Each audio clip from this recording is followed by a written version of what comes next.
অনেক পাপ আছে যে আমাদের এই পাপের মানে ভোগ করতে হয়, পাপের শাস্তি ভোগ করতে হয়। তবে সামনের দিকে ভবিষ্যৎ ভালো করার জন্য যা যা করা লাগে তবে করার জন্য প্রস্তুত আছি।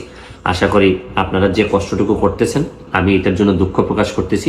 শুরু করিতেছি মহান আল্লাহর নামে, যিনি পরম করুণাময় এবং অত্যন্ত দয়ালু।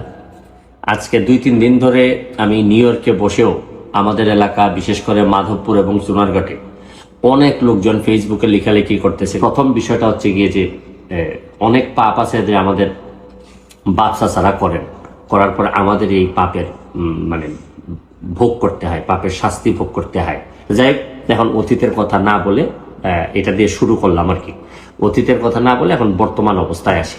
আমাকে অনেক জবাবদিহি করা লাগে, আমি জবাবদিহি করার জন্য প্রস্তুত।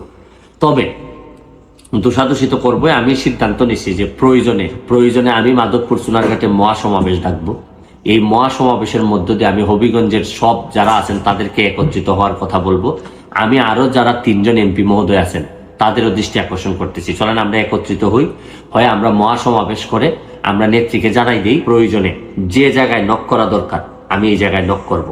আমি জানি না যে আগে তো আমাদের এলাকায় মন্ত্রীও ছিলেন, তারা কি ব্যবস্থা নিলেন, কি করলেন, কেউ তো এসব প্রশ্ন করে না। আমি এখন আর করতে চাই না। তবে সামনের দিকে ভবিষ্যৎ ভালো করার জন্য যা যা করা লাগে করার জন্য প্রস্তুত আছি।